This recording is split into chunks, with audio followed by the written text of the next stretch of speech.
पूनागढ़ गांव में एक लड़की रहती है मीना, जो पूरे गांव में एक ही पढ़ी लिखी लड़की होती है और सबसे ज़्यादा समझदार भी होती है। उसे पढ़ाई करना अच्छा लगता है। वो देखो अब फिर पढ़ने लगी। इसने हमारे गांव की नाक कटवा दी है। मीना खुद भी पढ़ती है और जब समय लगता है तो गांव के छोटे बच्चों को भी पढ़ाती है। इसलिए गांव वाले लोग उससे सभी ईर्ष्या करते हैं और जलते हैं। तुमसे कितनी बार कहा है हमारे बच्चों को मत पढ़ाया करो। ये पढ़ेंगे तुम्हारे जैसे ही घमंडी और बदतमीज बन जाएंगे। हमें अपने बच्चों को नहीं पढ़ाना है। जब देखो किताब लेके सारे बच्चों को पढ़ाने लग जाती हो।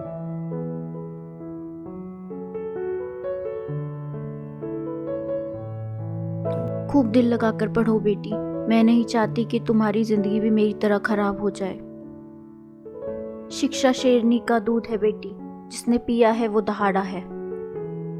मीना अपनी दोस्त विद्या के घर आती है उसकी माँ का हालचाल पूछने के लिए। कैसी हो विद्या? अब तुम्हारी माताजी की तबीयत कैसी है? क्या उनकी तबीयत में कुछ सुधार आया? नहीं मीना, वैद्य जी की जड़ी बूटियों से भी कुछ आराम नहीं हुआ और ना ही बाबा जी की भभूति से कोई आराम है। तो तुम उन्हें हॉस्पिटल लेकर क्यों नहीं जाती? तुम उन्हें शहर ले जाकर अच्छे हॉस्पिटल में दिखाओ। उन्हें इलाज की बहुत ज़रूरत है। जब वैद्य जी की जड़ी बूटियों से कुछ नहीं हुआ और ना ही बाबा जी की भभूति से कुछ हुआ तो भला ये डॉक्टर क्या कर लेगा? काश के तुम पढ़ी लिखी होती तो तुम ऐसी बातें नहीं करती। तुम्हें शिक्षा का महत्व पता होता।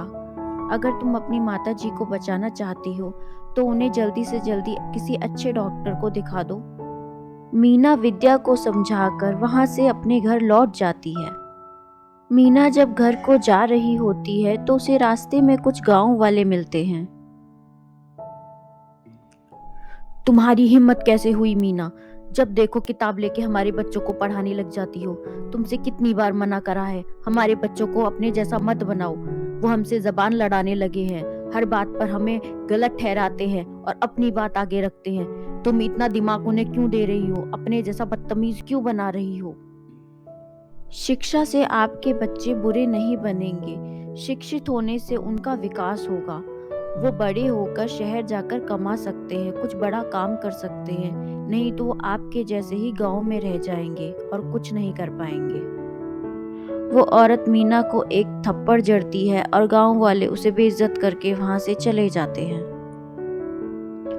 आगे जाकर मीना को गांव की दो और औरतें मिलती हैं जो उससे कहती हैं, आ गई गांव की पढ़ी लिखी लड़की। क्या मिला तुझे इतनी सारी किताबें पढ़कर अब तक?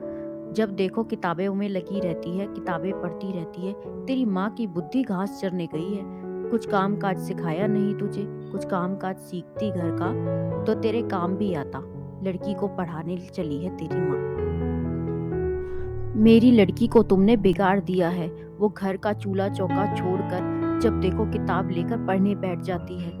तुम्हें क्यों नहीं समझ आता? हम अपने बच्चों को पढ़ाना नहीं चाहते, पर तुम फिर भी किताब लेकर उन्हें जब मन करता है तब पढ़ाने बैठ जाती हो। जहाँ मौका मिलता है वहीं उन्हें पढ़ाने लग जाती हो। तुम्हारी बुद्धि खराब है। मैं आप लोगों को अभी क्या समझाऊं? आप लोग समझना नहीं चाहते, पर एक समय ऐसा जरूर आएगा जब आप लोगों को इस बात का एहसास होगा कि हमने अपने बच्चों को क्यों नहीं पढ़ाया। काश हमने अपने बच्चों को शिक्षित बनाया होता। ऐसा कोई समय नहीं आएगा। तुम हमें ज्ञान मत दो। बस तुम्हारे लिए यही अच्छा है कि तुम हमारे बच्चों से दूर रहो। और वो दोनों औरतें मीना को डांट कर वहां से चली जाती हैं। मीना, मेरे पिताजी की तबीयत दिन ब दिन बिगड़ती जा रही है। समझ नहीं आता क्या करूं। शीला, तुम्हारे पिताजी को किसी ढोंगी बाबा की भभूति की जरूरत नहीं है। उन्हें शहर लेकर चलो। उन्हें अच्छे इलाज की जरूरत है। मीना शीला और उसके पिताजी को शहर में अच्छे अस्पताल में लेकर जाती है।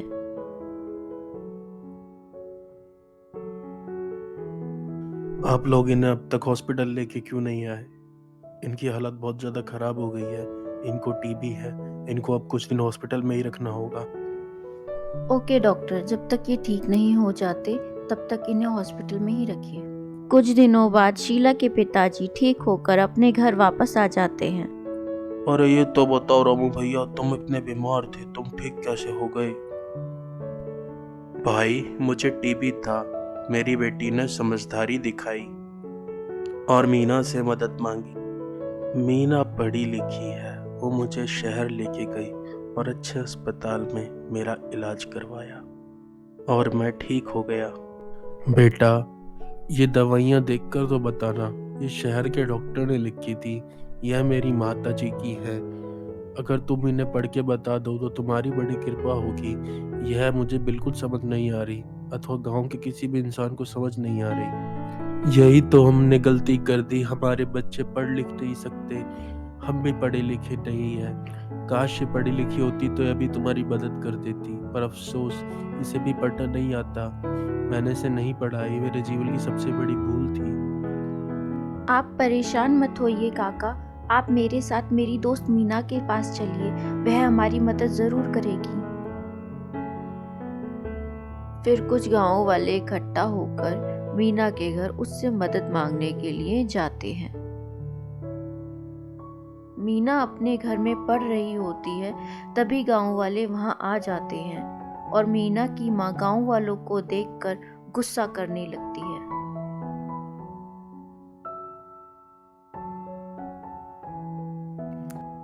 यहाँ घर में भी परेशान करने आ गई मेरी बेटी को। मेरी बेटी अपने घर में बैठकर पढ़ रही है, वो तुम्हारे बच्चों को नहीं पढ़ा रही गांव में। चले जाओ यहाँ से और आइंदा मेरे घर में आकर मेरी बेटी को परेशान करने की कोशिश मत करना। नहीं नहीं बिमला बहन, मैं यहाँ तुम्हारी बेटी को परेशान करने नहीं आया हूँ, बल्कि हम सब गांव वाले तो अपनी गलती की माफ़ी मांगने आए हैं। काश हमने भी अपने बच्चों को पढ़ाया होता तो आज ये दिन ना देखने पड़ते। मैं तो यहाँ मदद मांगने आया हूँ, सिर्फ तुम्हारी बेटी ही पढ़ी लिखी है। मुझे इन दवाइयों का पता करना है, कृपया करके हमारी मदद कीजिए। तभी वो आदमी डॉक्टर की दी हुई पर्ची को मीना को दिखाता है और मीना उससे कहती है, ये दवाइयाँ नहीं है काका, ये टेस्ट की रिपोर्ट है जो अस्पताल में डॉक्टर ने करे होंगे। इनके हिसाब से आपकी माता जी को ट्यूबरक्लोसिस है, टीबी है, कृपया कर उनका इलाज कराइए। बहुत बहुत शुक्रिया मीना बेटी, जिस तरह तुमने मेरी जान बचाई उस तरह इनकी माता जी की भी जान बच जाएगी। मीना बिटिया, मैं सभी गांव वालों की तरफ से तुम्हें वचन देता हूँ कि अब तुम्हें पढ़ने से कोई नहीं रोकेगा और कोई परेशान नहीं करेगा, अथवा सभी गांव वाले अपने सभी बच्चों को तुम्हारे पास रोजाना पढ़ने के लिए भेजेंगे। हम सभी गांव वालों को अपनी गलती का एहसास हो गया है और हमें शिक्षा का महत्व समझ में आ गया है। हमें माफ कर दो बेटा। मैंने कहा था ना, शिक्षा शेरनी का दूध है, जो पिएगा वो दहाड़ेगा। अपने बच्चों को शिक्षित जरूर बनाए। और मीना गांव के बच्चों को रोज पढ़ाती है, उन्हें शिक्षा का महत्व समझाती है और उन्हें शिक्षित बनाती है। हाय, मैं मीना। अगर स्टोरी पसंद आई हो तो वीडियो को लाइक और चैनल को सब्सक्राइब करके जाना।